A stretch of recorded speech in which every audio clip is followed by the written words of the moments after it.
This is a review of the Nikon FA, a camera model which ran between 1983 and 1987 and featured the world's first matrix metering of any 35mm camera.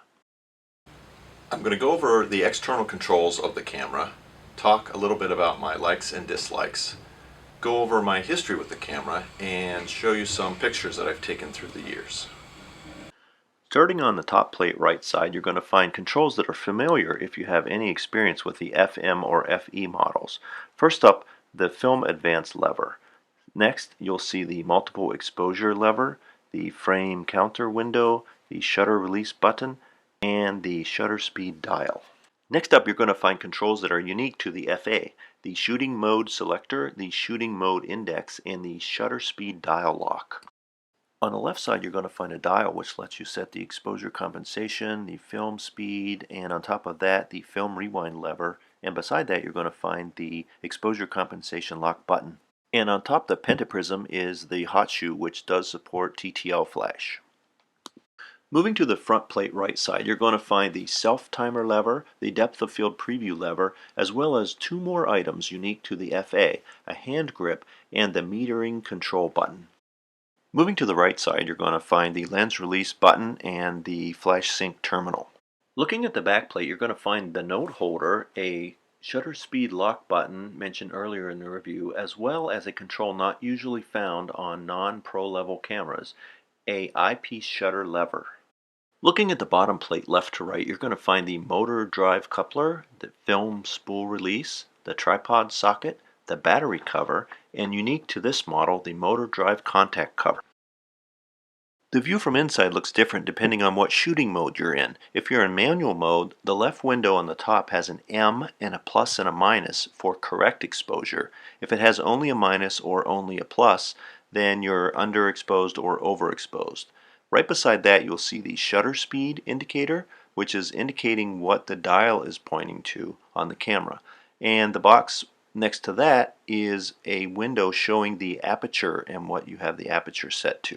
When in aperture priority, the left window at the top does not show the M with a plus and minus, but instead shows the computer-chosen shutter speed. The right window shows the aperture that you chose. When in shutter priority mode, the left window at the top shows the f-stop that the camera is choosing, and the shutter speed that you chose on the dial is shown on the right side. In program mode, you only see one window at the top indicating the shutter speed that the camera has chosen.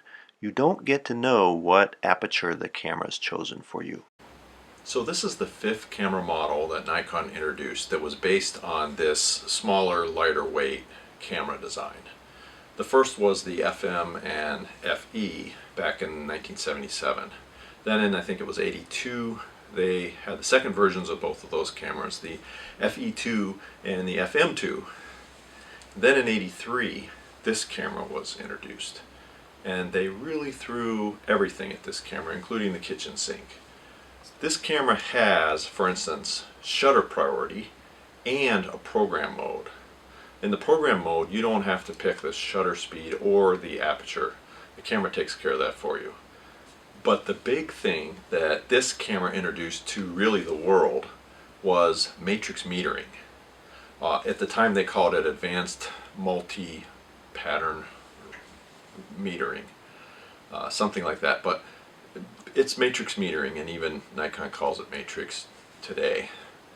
The way matrix metering works is it divides the screen up, not into just the center portion and everything else, but the center portion, the top right, top left, bottom right, bottom left, like this.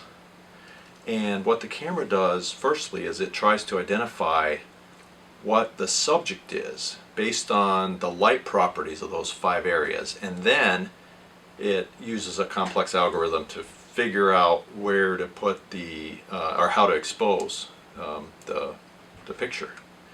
And it's said that 90 to 95% of the time it's correct. The camera also has center weighted metering as sort of a backup, and that's what this button on the bottom right side of the camera, if you're looking this way, is. If you push this button in, it switches back to center weighted metering, and you can actually lock it into that mode. And also, anytime you're in manual mode, it's using the center weighted. Things I really love about this camera is it's almost impossible to take a bad picture with it. You just let the matrix metering do its job, and it's phenomenal. I really like the addition of the hand grip on this model. It does make holding the camera very pleasant. And I wish the other two models had added that, although I guess you could always add a motor drive, which then you get a kind of a big, meaty grip.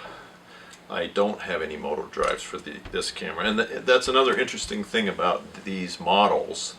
You know, the FE, the FM, and the FA, and the two versions. They all can use the same motor drive, which is kind of cool. I should buy one of those and use it. Another thing I really love about this camera and others that have it is the Ttl Flash. It also has a 1/4000th of a second top shutter speed, and the flash sync speed is 1/250th of a second.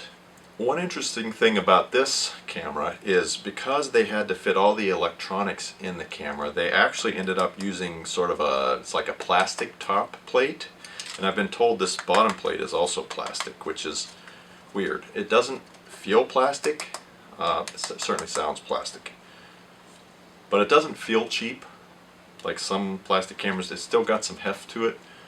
It feels very sturdy. Another thing I love about this camera is the familiarity, right? The controls are similar to my FM and my FE2. It's a beautiful camera to look at. The controls make sense.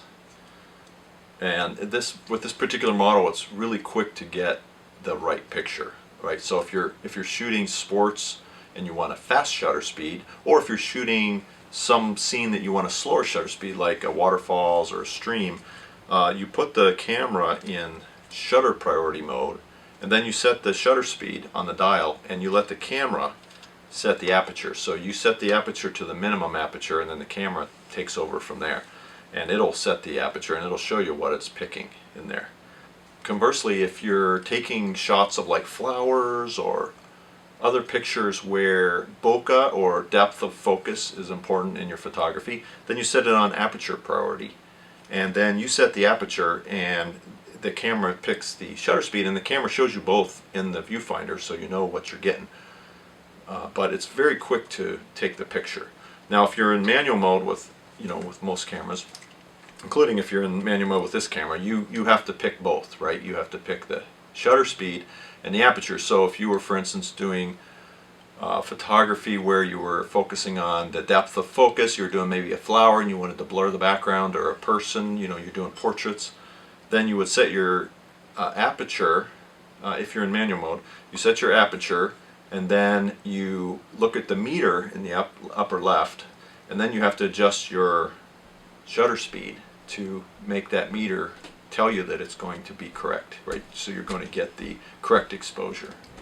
One of the things I don't love about the camera is there is no AE lock button, because there's a lot of automatic modes, and AE lock is the way with most cameras with auto modes that you're telling the camera that you're smarter than it. And for instance, if you're taking a picture and someone is standing and the sun is behind them, the camera, if you're half on them, half on the sun, the camera's going to expose and they're going to be way too dark. So what you would do in that case is you would point the camera directly at them, and then the meter would say, okay, so now I know it's this. And then you would push the AE lock button, recompose with the sun in there, but holding in the AE lock button, then the camera would hold that exposure, and then you would hit the button and it would take the picture.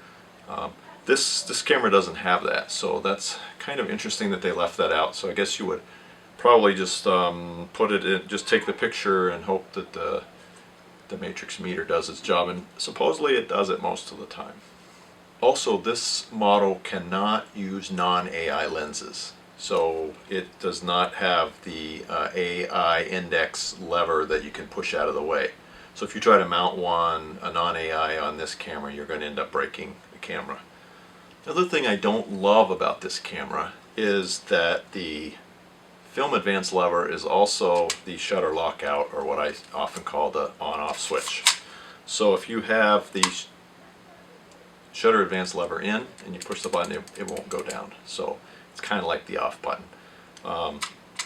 You have to pull it out and push the button. I think it's kind of bad because, like I've said in some of my other reviews, if you're using your right eye like I do most of the time, it's fine because you can put your face right up to it. But what if you're trying to use your left eye? You almost put this lever right in your right eye. So I think that's kind of a bad design. Another thing is when you're in program mode, the view in the viewfinder shows you the shutter speed it's picking, but not the aperture. So I think that's kind of weird, and I kind of like to know. I mean, you kind of want to know what the aperture is, right? You know, that aperture really drives your depth of focus or your bokeh. So I think that's kind of important. One thing that's interesting about this model is, you know, it being the Cadillac, it's got a ton of functionality.